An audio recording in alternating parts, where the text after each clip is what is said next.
Hello, we are going to look at changing the standard form for parabola.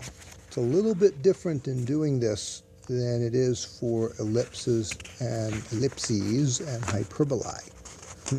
So what we're going to look at here is making this into a couple of different forms. We're used to seeing y equals essentially x squared, or x minus h. Y equals x minus h squared plus k with an a in front. But instead, we're going to look for a different form here on this.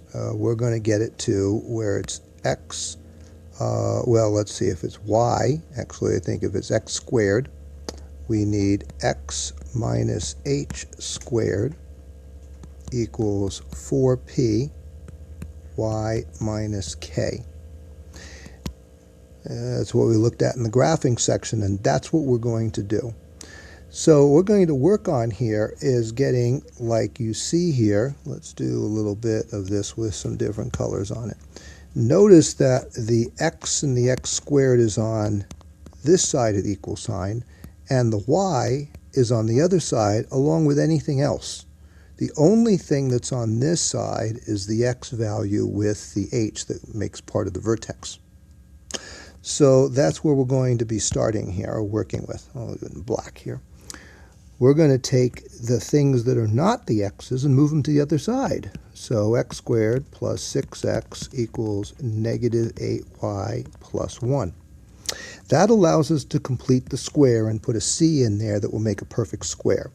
And that means we have to go back to the c equals the b value over 2 squared. And in this case, that's 6 over 2 squared. That's 3 squared, so that's 9. So we have now x squared plus 6x plus 9. On the other side, we're going to have to also add that 9. So we have negative 8y plus 1 plus 9, because anytime you do something if you do something on one side, you have to do it on the other side. So I'm going to change one thing that I just realized was an error, and that was that this plus here should not be a plus. Okay, so let's do it. When I subtracted the 8y, I should have also been subtracting the 1, so it should have been minus 1 as well as minus 8y, and for some reason I forgot the little minus there. Now I remember it, so let's change it here as well. Actually, it's too close to the 1, so I will fix that. And let's put minus there and minus here. We did this plus 9 so we could do a perfect x plus 3 squared. So I took the b divided by 2 and the same sign for x plus 3. And over here, this becomes plus 8. So I have minus 8y plus 8. So what I can do here is I can take out a common factor, because in all of these types of equations, the y there does not have a coefficient in front of it, or has a coefficient of 1. Same thing with the x. So I can't leave the negative 8. So what I can do is I can take the negative 8 out of it. So what happens here is negative 8y plus 8. I'm going to divide them both by negative 8. That's the common factor. It leaves me the y that I want, and over here it happens that the plus and minus makes minus, and 8 over 8 is 1. So what we've done now is put this into that correct form. I'm going to write that form under it, and it allows us to find some information for it. And so now next we're actually going to do that and find that information. We have this, that's in x minus h squared form, equals 4p over y minus k form. So let's start off and do some certain things with it here. The vertex is h and k, which means the h here is a 3, so it's a negative 3. And this is a negative 1, which means it's a positive 1. Oops, let's make that so it's a little easier. Oh, I'll do that by taking this off here. Okay, make that a positive 1. Okay, back to drawing tool. So now we know what the vertex is. Okay, so vertex -3, 1. We need to find the focus point, and the focus point, we would find that by using the P. So let's do focus. So that's going to be the H and then K plus P. So we need to know what P is. So when we go back up here, okay, we see that it's -8 here. Whoops, -8. That's where we have the 4P. So we say that 4P equals -8. When we divide by the 4, P is equal to -2. And we're going to add that to the K. So the focus point is going to be -3 and 1 minus 2, which becomes -3 and -1, which I want to put up here. Make little boxes for the actual answers here. So now we know the focus point. Next thing, let's find the directrix. I'm going to put a line here between each of these things. Okay. The directrix, and we need that as an equation because it's a line. Okay. It's essentially going to be going the opposite way from that. So we take the vertex here, the vertex y equals 1. That's the actual equation that the vertex of the line the vertex sits on, but we only need the point for it. We need that 1. What we really need to do is do that 1 minus P. Now, and so actually what happened up here is this was K plus P. The directrix is going to be y equals K minus P. So it's like that's the little equation that we would use here. So in this case, y is equal to 1 minus -2, y is equal to 1 plus 2, y is equal to 3. So y equals 3 is the equation of the directrix. Okay. So the other things that we need to find that we did on the graph is the axis of symmetry and the latus rectum. So the axis of symmetry, because of room here, I'm going to do this in 2 little parts here. I guess I'll do it so that it's just here. And the axis of symmetry is pretty easy. Symmetry. Because this is positive, we know we're going up like this, so the axis of symmetry will be going straight through the vertex up and down, and it's going to be automatically the H value of the vertex. Okay, so axis of symmetry is x equals -3. And the latus rectum, the straight line, latus rectum, or a straight line that goes through the focus, is the absolute value of 4P. Okay. Oh, for some reason it keeps not making a straight line. And that means we'll be doing the absolute value of -8, which is equal to 8. So latus rectum 8. It's 8 units is the best way to think of that. All of that just because, let's get a highlighter part here and see if I can do highlighting. No, it doesn't let me do highlighting very well on this, so forget that. I'm going to go back and do a different color here. Okay.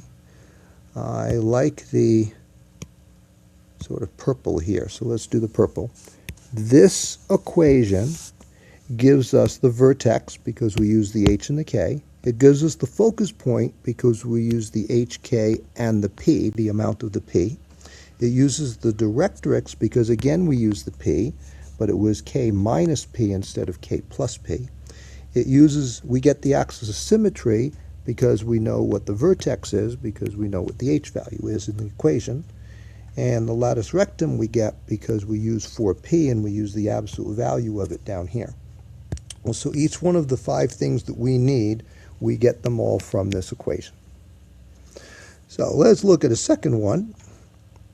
Okay, this is a good practice one you can do on your own. First, pause for a moment, and then just come back to this whenever you are done and pick it up. And it will be, for me, I will still be talking just normally, continuing. For you, it will be a little break to work. Okay, welcome back. Well, I love the fact that this has a fraction here at first, because you don't need to deal with the fraction. You want to get rid of that fraction? You have a nice 0 here, and even if you didn't, you could still get rid of it. Multiply everything by the reciprocal of that, and you get rid of the fraction. So what we're going to do first is we're going to multiply both sides by the number 2. Doing that cleans this up and makes this a much easier thing to work with. So 2 times 1/2 is just y squared. 2 times negative 3 is negative 6y. 2 times x is plus 2x. 2 times 8.5 is 17. And on the other side, 2 times 0 is 0. So there, that takes care of that, and this becomes a much easier thing. So on the last problem, we moved all the y's to the other side, but this time, y is the one that's squared. So we keep y squared on this one, and we move these two, which I'll very carefully now do, make sure I do them by subtracting here. Negative 2x minus 17. And we do the same things as the last problem. I need the c, which is equal to negative 6, b, negative 6 over 2 squared, which again is a 9. So I'm going to put a 9 there, plus 9. And I'm also going to put a plus 9 over here, because if you do something on one side of the equation, you must do it on the other side of the equation. So what do we get now? Okay, we get, let's see if I can, now I'll do this first here. We get y minus 3 squared over here, and on this side, this negative 2x minus 17 plus 9 is negative 2x minus 8. So that means I can take a negative 2 out, and I can have x plus 4, because I'm dividing them both by a negative here. This, very nicely, is our equation. Because from this, we can now get the vertex. Let's do each of those things. Vertex is h and k. That's whoops, I have to be careful not to start with this one over here. It's negative 4 and 3. Focus point, okay, focus point, we're going to need what p is. Okay, so 4p equals negative 2, divide by 4, and p is equal to negative 1/2. Ooh, that's interesting now. For the focus point, we're going to need to do the k. Oh, wait a second, we're going sideways here. Let's think about this. Okay, so if this is a y squared, we are either going this way or we're going that way. Because this is negative, we're going that way. We're going to the left. Okay, now let's look at something a little bit bigger. The axis of symmetry will be this way, so the axis of symmetry will be y equals. The directrix will be an x equals, because it's vertical instead of horizontal. The focus point will be somewhere in here, and if it's somewhere in here, notice that, and for this I'll switch over to the red, if the vertex is here, the point for the focus is moving over from the vertex to here. So that means the x value is changing. And when you have h and k, it's the h value then that's the x value, and that's the one that's going to be changed. It's going to be moved over a little bit. So the formula for this is that it's going to be h plus the p, okay? And then, whoops, I shouldn't put in parentheses, h plus p will be the new h, or the x value, and then the k. So back to the black one here. That's going to be negative 4 minus 1/2 and 3, which is negative 4.5, or negative 4.5. I'll do decimal, I'll do negative 4.5. So here we have the vertex, here we have the focus point. Okay. Next on line is the directrix, or the axis of symmetry. They're both easy here. The axis of symmetry is even easier, but the directrix this time is going up and down here, and it's on the other side by the amount of p.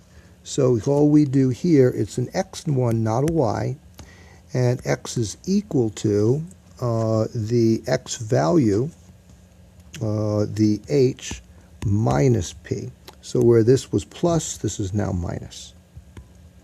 I don't think those work so well. Let's do it by arrows here. That was plus, now it's minus. So that means as x is equal to negative 4 minus negative 1/2. That becomes plus, so x is equal to negative 3.5, or 3.5. Would have been perfectly fine to leave it as a fraction, but the decimal works well. Okay, and then the axis of symmetry is simply, this time, notice it's, whoops, I am sorry, I need to move this back down. I went too far, hold on. Moving this in place is not as easy as I thought here on this program.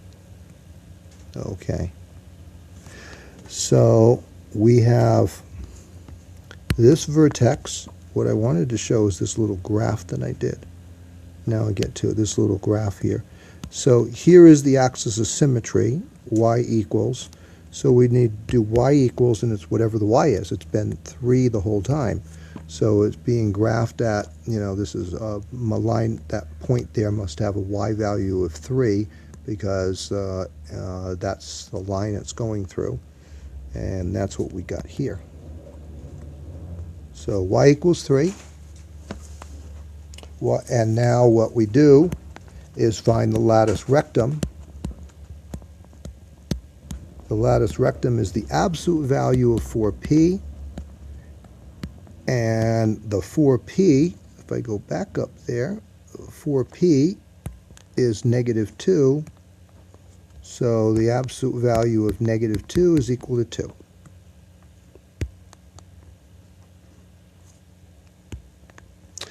And to show these off, I'll use that purple. And I'll go around that and around that. Oh, I should have put 2 units. That's the directrix. This is the focus point. And this is the vertex, negative 4, 3. I went over it with a line, so let's do that. So 2 things that you have to do on these. You have to change it to standard form, which means moving everything of one of the variables and other numbers to one side. And on the other side, it's with these, it's completing the square. We did that here. It's taking out the common factor, which allows you to get the 4p. And then it's using those to get these things: vertex, focus, directrix, axis of symmetry, and latus rectum. And pretty much all of the parabola ones are set up this way. If it's going to be a negative, it forces you to have the negative and forces you to put the points in the right places if you are careful with your negatives. And hopefully that helps you, and it helps to understand how to do these. And at some point, take a look at the ellipses, hyperbolas, and see how it's different when you are making the equations for those versus here the equations for this, for the parabola. Because even though they're all conics, this one is very definitely different in how it sets up these equations and what you get out of them. Thank you for watching. Hopefully this was helpful.